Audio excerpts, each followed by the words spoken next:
cause de mon PhD. Since I have a PhD in sexology, I worked with researchers from Geneva and Brussels on a project about women who had undergone excision. I developed my expertise on the issue through contact with these highly qualified women.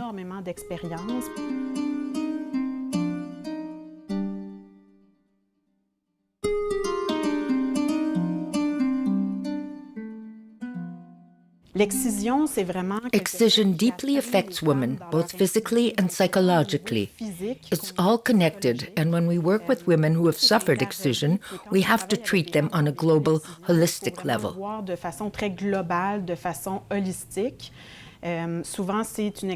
Generally, excision occurred in their home country before they immigrated to Canada.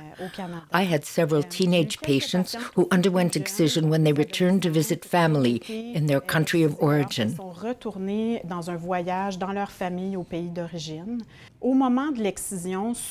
Excision is frequently performed in the traditional manner by excisors using an unsterilized instrument in a non-medical environment without anesthetic.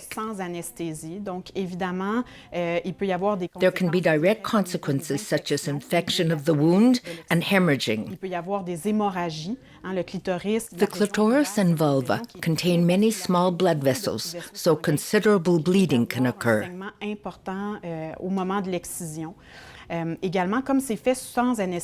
Since excision is generally performed without anesthetic, the young girl might move during the procedure, and laceration can be much more extensive than was intended. It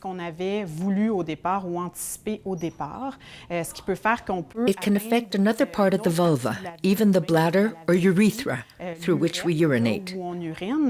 As a result, the girl will then require emergency treatment in the hospital.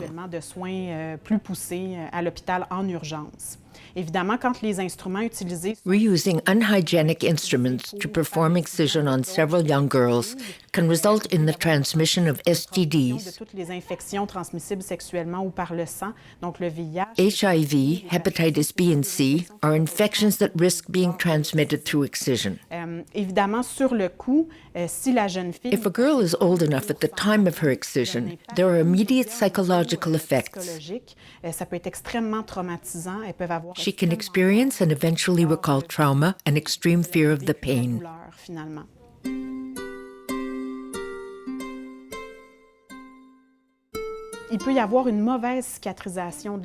The wound may heal poorly, leaving a large keloid scar or lump. The scar can also seal the small lips together, narrowing the entrance to the vagina. In certain types of excision, the small labia are deliberately sewn together. However, this is not always the case. The labia may naturally fuse together during the healing process. This has the same result of narrowing off the vaginal opening, which makes it extremely painful when a girl begins to use tampons or first has sexual intercourse. When the vaginal orifice is so small that it's even difficult to use a tampon, a woman can have repeated urinary infections since the urine remains blocked behind the labia minor, resulting in infection. It can also take a much longer time to urinate, as much as 15 or 20 minutes to completely empty the bladder. Monthly periods can be difficult as well. The menstrual blood may be blocked internally and cause infections of the uterus, the fallopian tubes, or the ovaries. Then there's the aspect of chronic nerve pain. When the small nerves in the vulva, the small labia, or the clitoris are severed, this can cause the nerves to become extremely sensitive. Therefore, chronic pain will develop in these areas. It can be constant or can occur whenever the scar is touched, which will obviously make life difficult.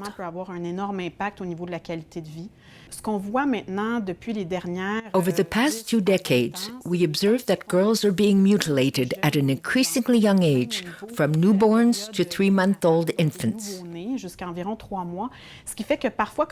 When we see them as adults years later, the excision they've suffered as a baby that was supposed to remove just the clitoris actually affected much of the small labia as well. We're now seeing numerous women who no longer have a clitoral hood, the upper part of the clitoris and the small labia. We treated fewer such cases in the past.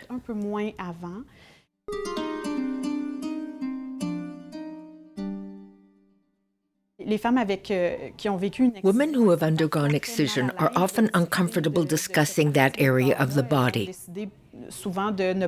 They've decided not to deal with it or think about it. So when they experience a problem with scarring, pain, or healing, it's difficult for them to mention the clitoris since it brings up bad memories. Many women harbor vivid memories of their excision and suffer post-traumatic stress syndrome in relation to that event. Some women relive the event in their nightmares and are afraid to consult a healthcare professional. It can also be hard to tolerate such an extreme violation of one's physical integrity.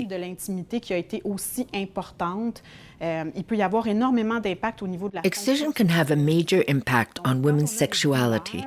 When the clitoris or the vulva hurts, it's difficult to feel pleasure during intercourse. It may not be easy to stimulate the clitoris to reach orgasm. Yet that's not the case for everyone. Some do have a satisfying sex life, despite their excision. However, they may have trouble attaining orgasm. Psychologically speaking, sometimes women who've undergone excision face judgment from their partner or the medical personnel. After immigrating to the West, they may encounter a reaction of surprise on the part of the medical personnel or a potential partner. This can lead to lack of self-esteem about their genital organs. They don't feel like a complete woman since a body part has been removed without their consent.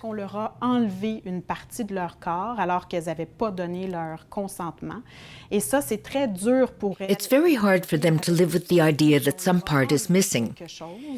They feel incomplete, even though only a small part of the clitoris may have been removed and the major part still remains intact. That doesn't make them less of a woman, but the fact that a body part has been cut is traumatic and affects their self-esteem.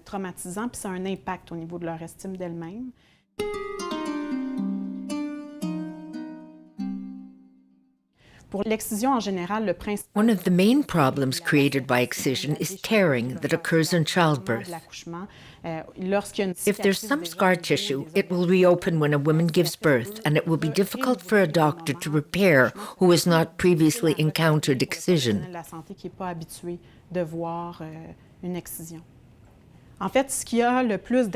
Ultimately, the greatest impact occurs when the small labia have been sewn together or were fused in the healing process, leaving a minimal vaginal opening. In such cases, there can be major tearing, or a tear will be extremely damaging since it will occur over the previous scar. Some women who have been infibulated will undergo extended labor. It will take a long time for the baby to be born, especially if the situation is mishandled by medical personnel who are not familiar with infibulation. The C-section rate is also higher in these cases.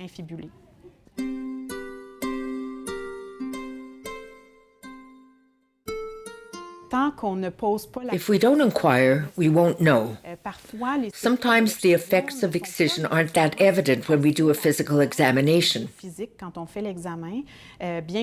The psychological impact can be equally significant, so it's important to ask women about it. If we're aware that a patient comes from a region where excision is practiced generally, it's a good idea to ask about it. I suggest to my colleague to approach it by saying, I know you come from a country where excision is practiced frequently. Is that your case? If the answer is yes, then we won't be surprised when we examine her.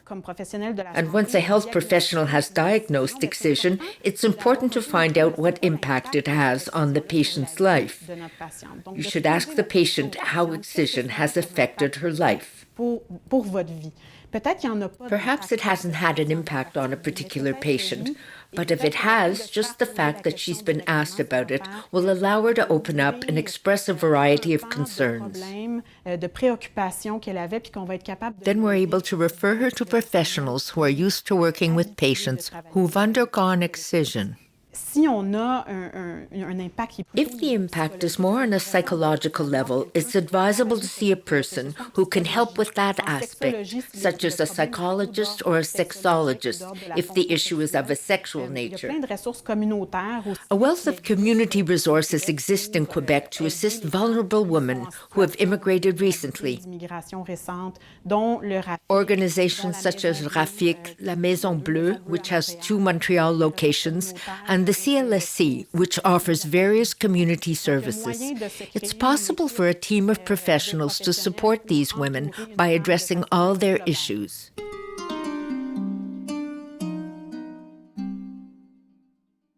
If a professional believes a girl is at risk of excision, it's important to advise the Director of Youth Protection in order to evaluate the risk and decide if it's necessary to take urgent action. Sometimes it's best to discuss the issue with the parents. Frequently, when I have a patient who's undergone excision and gives birth to a girl, I bring up the subject openly, saying, "You have a little girl. Do you plan for her to undergo excision like you did?" We can talk about it together and in terms of prevention, discuss what could happen if she returns to her country. It's hard to conceive that in many instances, the parents are not even aware or in agreement that their daughter be subjected to excision. It's often the extended family who decides to take the girl to have it done. So you must be very frank with the parents and discuss the risk factors if they return home with their baby or teenage daughter. Just talking about it can serve to prevent it.